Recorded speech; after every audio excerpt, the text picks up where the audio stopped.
ಓಂ ಹ್ರೀಂ ಭೈರವಿ ಕ್ಲೌಂ ಹ್ರೀಂ ಸ್ವಾಹ. ನಮಸ್ಕಾರ.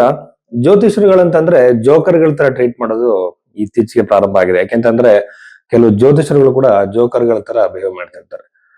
ಜ್ಯೋತಿಷ್ಯ ಅನ್ನುವಂಥದ್ದು ಬಹಳ ಗಂಭೀರವಾಗಿರುವಂತಹ ಸೀರಿಯಸ್ ಆಗಿರುವಂತಹ ವಿಚಾರ. ಗ್ರಹಗಳ ಇನ್ಫ್ಲುಯೆನ್ಸ್ ಇಂದ ನಮ್ಮ ಭವಿಷ್ಯದಲ್ಲಿ ಎಷ್ಟೋ ಘಟನೆಗಳು ನಡೆಯುತ್ತೆ. ಎಷ್ಟೋ ಘಟನೆಗಳು ನಮ್ಮ ಕೈಯಲ್ಲಿ ಇಲ್ಲ. ಇವೆಲ್ಲ ಪೂರ್ವ ನಿರ್ಧರಿತ ಅಂತ ನಮ್ಮ ಋಷಿಗಳು ತಿಳ್ಕೊಂಡು ಕರ್ಮದ ಅನುಸಾರವಾಗಿ ಎಲ್ಲ ಘಟನೆಗಳು ನಡೆಯುತ್ತೆ ಅಂತ ಹೇಳಿ ಅವ್ರು ಲೆಕ್ಕಾಚಾರ ಹಾಕಿ ಈ ಕರ್ಮಕ್ಕೆ ತಕ್ಕಂತೆ ದಶೆಗಳ ಪ್ರಕಾರವಾಗಿ ಹೇಗೆ ಒಬ್ಬ ವ್ಯಕ್ತಿಯ ಜೀವನ ರೂಪುಗೊಳ್ಳುತ್ತೆ ಅಂತ ಹೇಳಿ ಅವರು ಒಂದು ಜ್ಯೋತಿಷ್ಯದ ಕೊಡುಗೆಯನ್ನು ಕೊಟ್ಟಿದ್ದಾರೆ ನಮಗೆ. ಈಗ ಜ್ಯೋತಿಷ್ಯ ನಂಬಲ್ಲ ಅಂತ ಹೇಳೋರು ಸೂರ್ಯನ ಕಿರಣಗಳಿಂದ ಸೈಕಲಾಜಿಕಲ್ ಆಗಿ ನಮ್ಮಲ್ಲಿ ಆಗುವಂತಹ ಚೇಂಜಸ್ ನೀವು ಜಸ್ಟ್ ಗೂಗಲ್ ಹೋಗಿ ಸರ್ಚ್ ಮಾಡಿ ಒಂದು ಗ್ರಹದ ಪರಿಣಾಮ ಎಷ್ಟು ಅಂತ ನಿಮಗೆ ಗೊತ್ತಾಗುತ್ತೆ. ಹಾಗೇನೆ ಕರ್ಮವೇ ಇಲ್ಲ ಅಂತ ಹೇಳೋರು DNA ಬಗ್ಗೆ ಈಗ ಆಗ್ತಿರೋ ಸಂಶೋಧನೆಗಳನ್ನ ನೋಡಿ ವ್ಯಕ್ತಿಗೆ ತನ್ನ ಸಂಸ್ಕಾರಗಳು ಹುಟ್ಟುತ್ತಾನೆ ಹೇಗೆ ನರ್ಚರ್ ವರ್ಸಸ್ ನೇಚರ್ ಅಂತ ಹೇಳಿ ಒಂದು ದೊಡ್ಡ ಡಿಬೇಟೇ ಇದೆ. ಸೊ ಇದೆಲ್ಲ ನೋಡಿದಾಗ ಜ್ಯೋತಿಷ್ಯ ಋಷಿಗಳು ಈ ತರ ಕಾಮಿಡಿ ಮಾಡೋಕೆ ಕಂಡುಹಿಡಿದಿರುವಂತದ್ದಲ್ಲ, ಜೀವನವನ್ನ ರೂಪುಗೊಳಿಸ್ಕೊಳ್ಳೋಕೆ, ಜೀವನವನ್ನ ತಿದ್ದುಕೊಳ್ಳಕ್ ಮಾಡಿರುವಂತದ್ದು. ಇದರಲ್ಲಿ ಎಲ್ಲದೂ ನನ್ನ ಕಂಟ್ರೋಲ್ ಇದೆ, ನಾನು ಮಾಡೇ ಮಾಡ್ತೀನಿ ಅಂತ ಹೇಳೋ ಮೂರ್ಖತನದ ವಿಚಾರ ಅಲ್ಲ. ಎಷ್ಟೋ ವಿಚಾರಗಳಿಗೆ ಪೂರ್ವ ನಿರ್ಧರಿತ ಸೈಕಲಾಜಿಕಲ್ ಆಗಿ ನನ್ನನ್ನ ನಾನು ಎಷ್ಟೋ ವಿಚಾರಗಳು ಚೇಂಜ್ ಮಾಡ್ಕೊಳಕ್ ಆಗಲ್ಲ. ಅದು ನನ್ನ ಸಂಸ್ಕಾರದಿಂದ ಬಂದಿರುವಂತದ್ದು. ನಿಮ್ಗೆ ರೀಸೆಂಟ್ ಸ್ಟಡೀಸ್ ಇಂದ ಪ್ರೂವ್ ಆಗಿದೆ.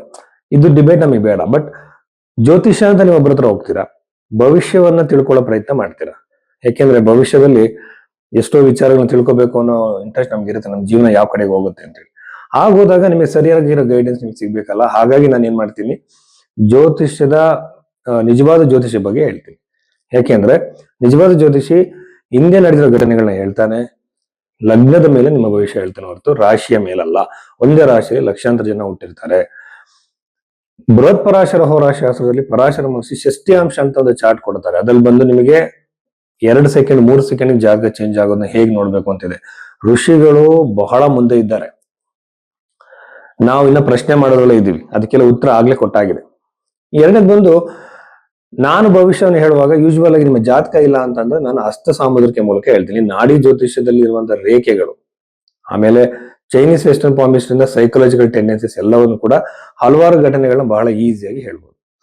ಸೊ ಲಗ್ನವನ್ನ ತಿದ್ದಬೇಕು ಅಥವಾ ಸಿಕ್ಕಿಲ್ಲ ಅಂತಂದ್ರೆ ಹಸ್ತ ಸಾಮುದ್ರಿಕೆ ಮೂಲಕ ನಿಮ್ಮ ಜಾತಕವನ್ನ ಹೇಳ್ಬೇಕು. ಆಮೇಲೆ ಹಿಂದೆ ನಡೆದಿರೋ ಘಟನೆಗಳನ್ನ ಹೇಳ್ಬೇಕು.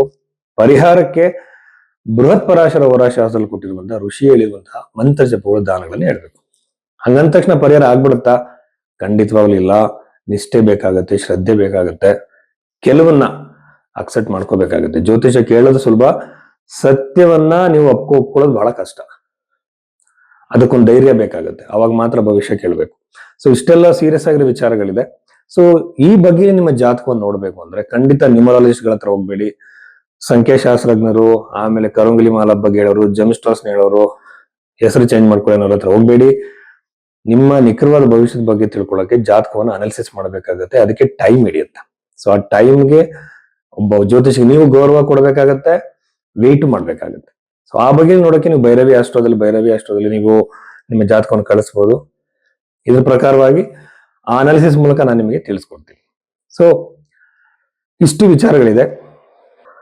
ಮಿಥುನ ರಾಶಿ 2026 ಮಾರ್ಚ್ 22 ನಂತರದಲ್ಲಿ ನಾವು ಮಿಥುನ ರಾಶಿಯಲ್ಲಿ ನಡೆಯುವಂತಹ ಆ ಒಂದು ಧ್ವನಿ, ಆ ಓವರ್ ಆಲ್ ಜನರಲ್ ಪ್ರಿಡಿಕ್ಷನ್ಸ್ ನೋಡೋದಾದ್ರೆ ರಾಶಿ ಪ್ರಕಾರವಾಗಿ ರಾಶಿಯಲ್ಲಿರುವಂತಹ ಗುರುಗ್ರಹ, ಈಗ ತುಂಬಾ ಜನ ಯುಗಾದಿ ಭವಿಷ್ಯ ಅಂತ ಹೇಳ್ತಾ ಇದ್ದಾರೆ. ನೋಡಿ, ಪ್ರತಿಯೊಬ್ಬ ವ್ಯಕ್ತಿ ಕೂಡ ಇಂಡಿವಿಜುವಲ್.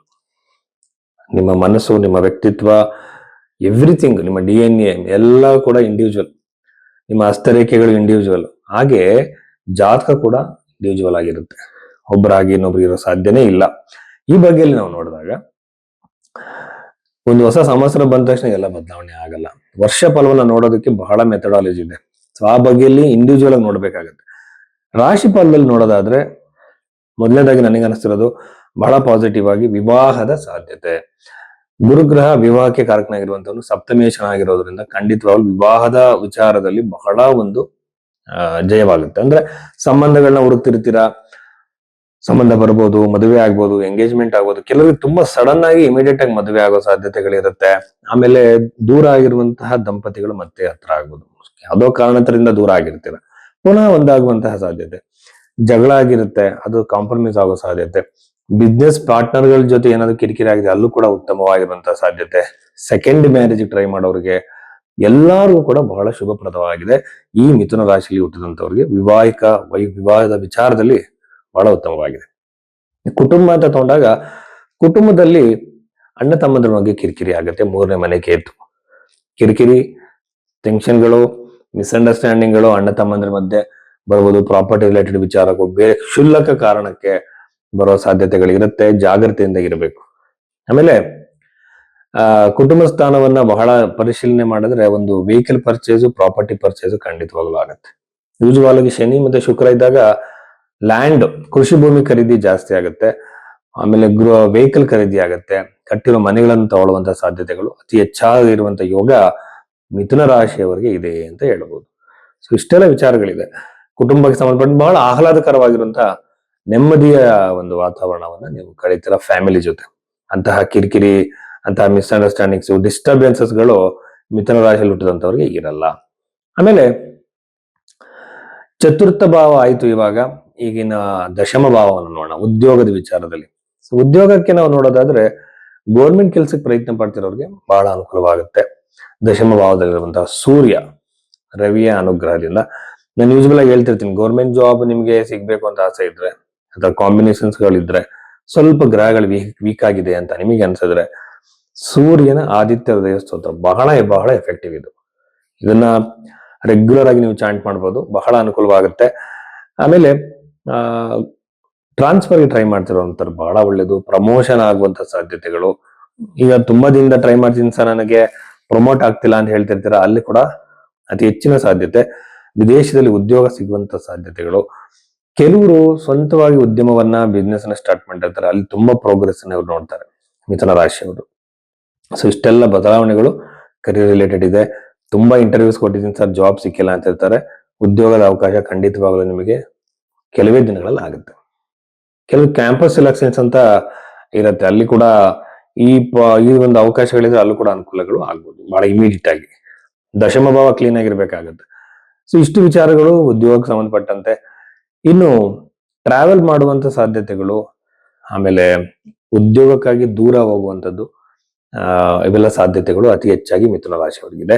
ಆಮೇಲೆ ವಿವಾಹ, ಕುಟುಂಬ, ಆದ್ಮೇಲೆ ಮಕ್ಕಳ ವಿಚಾರದಲ್ಲಿ ಸಂತೋಷದ ವಾತಾವರಣ ಇದೆ. ಮಕ್ಕಳು, ಸಂತಾನದ ಯೋಗ, ಮಕ್ಕಳಿಂದ ಸಂತೋಷ, ಮಕ್ಕಳಿಗೆ ಏನಾದ್ರು ಸಮಸ್ಯೆ ಇದ್ರೆ ಉದ್ಯೋಗ ಇನ್ನೊಂದರಲ್ಲಿ ಅದು ಸರಿಯಾಗುವಂತ ಸಾಧ್ಯತೆಗಳು ಮಿಥುನ ರಾಶಿಯವರಿಗೆ ಇದೆ. ಆಮೇಲೆ ನವಮ ಭಾವವನ್ನ ನೋಡ್ತಾ ಇದ್ರೆ ಅನ್ನೆಸೆಸರಿ ಟ್ರಾವೆಲ್ಸ್ ಮಾಡುವಂಥದ್ದು, ತಿರುಗಾಟ ಮಾಡುವಂಥದ್ದು ಅತಿ ಹೆಚ್ಚಾಗಿರುತ್ತೆ. ಅನವಶ್ಯಕವಾಗಿ ತಿರುಗಾಟಕ್ಕೆ ಹೋಗಬೇಡಿ, ಅದರಿಂದ ಏನು ನಿಮಗೆ ಲಾಭಕರವಾಗಿರೋದಿಲ್ಲ. ಆರೋಗ್ಯದಲ್ಲಿ ವಿಚಾರದಲ್ಲಿ ಮಾತ್ರ ಸ್ವಲ್ಪ ಸಮಸ್ಯೆಗಳು ಕಾಣಿಸ್ಕೊಳ್ಳುತ್ತೆ. ಎಸ್ಪೆಷಲಿ ವೆಹಿಕಲ್ಸ್ ಅಲ್ಲಿ ಓಡಾಡುವಾಗ ಬಹಳ ಕೇರ್ಫುಲ್ ಆಗಿರ್ಬೇಕು. ಕುಜಗೃಹ ಇರೋದ್ರಿಂದ ಕೇರ್ಫುಲ್ ಆಗಿರ್ಬೇಕಾಗತ್ತೆ. ಆಮೇಲೆ ವೆಹಿಕಲ್ ಡ್ರೈವ್ ಮಾಡೋದು ಕೂಡ ಬಹಳ ಕೇರ್ಫುಲ್ ಆಗಿ ಮಾಡ್ಬೇಕಾಗತ್ತೆ ಈ ವಿಚಾರದಲ್ಲಿ. ಮತ್ತೆ ಎತ್ತರದ ಸ್ಥಳಗಳನ್ನ ಹತ್ತುವಾಗ ಈ ತರ ಕೆಲಸಗಳನ್ನ ನೀವು ಮಾಡೋದಿದ್ರೆ ಸ್ವಲ್ಪ ಕೇರ್ಫುಲ್ ಆಗಿ ಇರೋದು ಬಹಳ ಮುಖ್ಯ. ಯೂಶುವಲ್ ಆಗಿ ಕೇರ್ ಆಗಿ ಇರ್ತಾರೆ, ಕೇರ್ಫುಲ್ ಆಗಿರೋದು ಬಹಳ ಮುಖ್ಯವಾಗುತ್ತೆ. ಇಷ್ಟು ವಿಚಾರಗಳು ಮಿಥುನ ರಾಶಿಗೆ ಸಂಬಂಧಪಟ್ಟಿದ್ದು.